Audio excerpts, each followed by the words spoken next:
Hello and welcome everybody, welcome to my channel TechYouTube। আর বরাবরের মতো আমি আপনাদের সাথে রয়েছি Mohammad Golzar Hossain.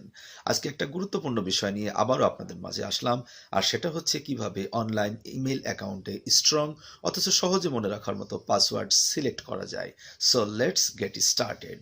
So before going to start, if you come to my channel for the first time, please click the subscribe button and hit the bell icon to get the latest update. So let's get started.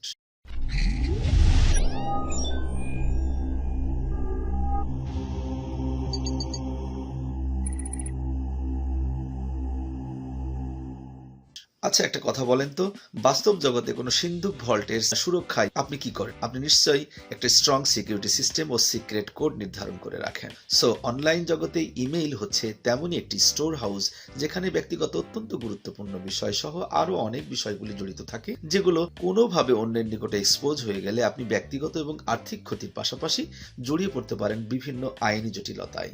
তাই আজকে আমরা দেখব কিভাবে অনলাইনে ইমেইলের strong password এবং সহজে মনে রাখার মতো পাসওয়ার্ড কিভাবে সিলেক্ট করা যায়। So let's get started.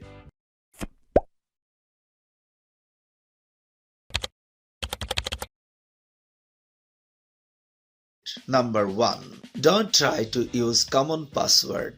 আসলে কমন পাসওয়ার্ড বলতে আমি বোঝাতে চাইছি এমন একটি পাসওয়ার্ড যা সহজেই হয়তো অনুমান করতে পারেন। যেমন একজন হ্যাকার আপনার প্রথমেই যখন আপনার অ্যাকাউন্টটিকে হ্যাক করতে চাইবে, তখনই সে কিন্তু আপনার মোবাইল নাম্বার, আপনার জন্ম তারিখ, আপনার ম্যারেজ ডেট, এই বিষয়গুলো নিয়ে কিন্তু সে বেশি উৎসাহী হয়ে উঠবে। সো আপনি যদি এই mobile number, birth date, marriage date এই বিষয়গুলো দিয়ে যদি আপনি আপনার ইমেইল অ্যাকাউন্টের পাসওয়ার্ড ক্রিয়েট করে থাকেন, সহজেই কিন্তু একজন হ্যাকার আপনার ইমেইলটাকে হ্যাক করে নিতে পারে। সো সবসময় কমন পাসওয়ার্ডগুলো আপনি এড়িয়ে চলবেন। নাম্বার 2, পাসওয়ার্ডের শব্দ চুজ করার ক্ষেত্রে আপনি আপনার ব্যক্তিগত এবং পারিবারিক জীবনের একেবারে বাইরে চলে যান এবং এমন কিছু অদ্ভুত শব্দ আপনি পাসওয়ার্ডের জন্য চুজ করুন যা কখনো হ্যাকার কল্পনাও করতে পারবে না। সো এই বিষয়টা আপনাকে খেয়াল করতে হবে। নাম্বার 3, ছোট বা সংক্ষিপ্ত পাসওয়ার্ডের থেকে অপেক্ষাকৃত বড় পাসওয়ার্ডটি অনেক বেশি শক্তিশালী এবং হ্যাকারদের সেটা অনুমান করতে অনেক কষ্ট হয়। তাই আপনারা যখনই পাসওয়ার্ড চুজ করবেন, সেই পাসওয়ার্ডের ডিজিটগুলো অনেক সংখ্যার দেওয়ার চেষ্টা করবেন। সিকিউরিটি বিশেষজ্ঞরা বলে থাকেন, আপনার পাসওয়ার্ডটি যদি 12 থেকে 14 ডিজিটের হয়, তাহলে সেটা অবশ্যই হ্যাকারদের কল্পনা করতে বা হ্যাকারদের আইডিয়া করতে অনেকটাই অসুবিধা হয়। সো আপনি সবসময় বেশি ডিজিটের পাসওয়ার্ড ব্যবহার করবেন। নাম্বার 4, আসলে পাসওয়ার্ড দেওয়াটার উদ্দেশ্য কি? পাসওয়ার্ড দেওয়ার উদ্দেশ্য হলো হ্যাকারদের নিকট থেকে আপনার অ্যাকাউন্টটিকে সেফ রাখা। হ্যাকাররা যাতে আপনার পাসওয়ার্ডটিকে সহজেই গেস করতে না পারে, সেজন্য আপনার পাসওয়ার্ডে আপনি সবসময় লেটার্সের পাশাপাশি সেখানে নাম্বারস, বিভিন্ন সিম্বল, পিরিয়ডিক্স ব্যবহার করুন এবং আপার কেস এবং লোয়ার কেস অর্থাৎ স্মল লেটার্স ও ক্যাপিটাল লেটার্স ব্যবহার করে একটা অদ্ভুত কম্বিনেশন বানান, যাতে হ্যাকার্স আপনার অ্যাকাউন্টের পাসওয়ার্ডটিকে গেস করতে সক্ষম না হন। নাম্বার 5, সকল ক্ষেত্রে একই পাসওয়ার্ডের ব্যবহার বন্ধ করুন। আপনি মনে করুন আপনার মেইলে যে পাসওয়ার্ডটি দিয়েছেন, ওই একই পাসওয়ার্ড দিয়ে আপনার ফেসবুক, আপনার টুইটার, আপনার বিভিন্ন পেপ্যাল, মাস্টার কার্ডের অ্যাকাউন্টে একই পাসওয়ার্ড ব্যবহার করলেন। একবার ভাবুন তো কত বড় ভয়াবহ কাজটি আপনি করে ফেলেছেন। একটি পাসওয়ার্ড যদি হ্যাকার কোনো রকমে তার আয়ত্তে নিতে পারে, তাহলে টোটাল জিনিসটাই আপনার কিন্তু কলাপস। আপনি ব্যক্তিগত এবং আর্থিকভাবে ক্ষতির সম্মুখীন হলেন, জড়িয়ে পড়তে পারেন বিভিন্ন আইনি এবং সালিসি মামলায়। সো এক্ষেত্রে আপনাকে যথেষ্ট সাবধানী হতে হবে। সব সময় একই পাসওয়ার্ড ব্যবহার না করে প্রত্যেকটা অ্যাকাউন্টের জন্য আলাদা আলাদা পাসওয়ার্ড ব্যবহার করাই ভালো। নাম্বার 6, এবারে আসি পাসওয়ার্ড সংরক্ষণের ব্যাপার। আমরা করি কি, আমরা পাসওয়ার্ড লিখে বিভিন্ন নোটপ্যাডে সেভ করে এখানে উপরে নাম দিয়ে থাকি যে মাই পাসওয়ার্ড, মাই সিক্রেট পাসওয়ার্ড। এই কথাটি আপনাদের যে কত বড় ক্ষতির সম্মুখীন হতে পারে। আপনার ল্যাপটপ বা কম্পিউটারে যদি কেউ কোনোভাবেই প্রবেশ পেয়ে যায়, সে কিন্তু আপনার পাসওয়ার্ডটি সহজেই হাতিয়ে নিতে পারছে।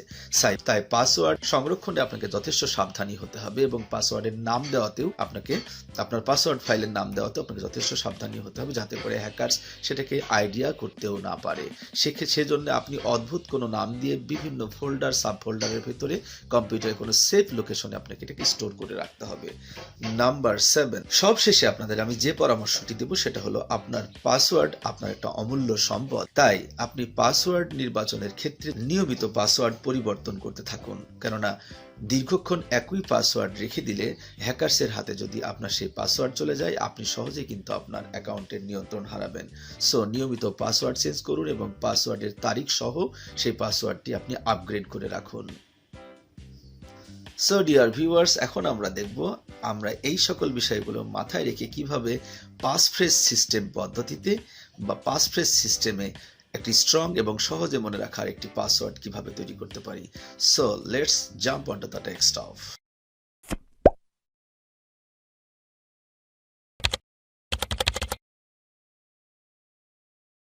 প্রথমে এমন একটি ফ্রেজ বা সেন্টেন্স বাছাই করুন যা কেউ ধারণাও করতে পারবে না। সেটি হতে পারে কোনো গল্পের লাইন, কবিতার চরণ, ইতিহাসের কোনো বিষয় কিংবা সাহিত্যের কোনো বিষয়, অথবা এমন কোনো শব্দগুচ্ছ যা কারো ধারণারও বাইরে। যেমন আমি উপরে সাহিত্যের ঘটনা প্রবাহ হতে একটি লাইনকে বেছে নিয়েছি, শেক্সপিয়ার রোট ম্যাকবেথ ইন 1606।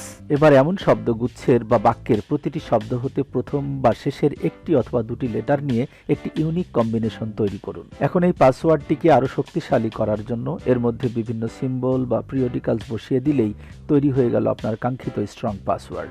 এভাবে পাসওয়ার্ড তৈরির এই পদ্ধতিকে বলা হয় ফ্রেজ পাস পদ্ধতি। এই পদ্ধতি ব্যবহার করে কিভাবে আরও বেশি স্ট্রং পাসওয়ার্ড তৈরি করা যায় তা নিয়ে আমরা বিস্তারিত পরবর্তীতে আলোচনা করব। সকলকে ধন্যবাদ।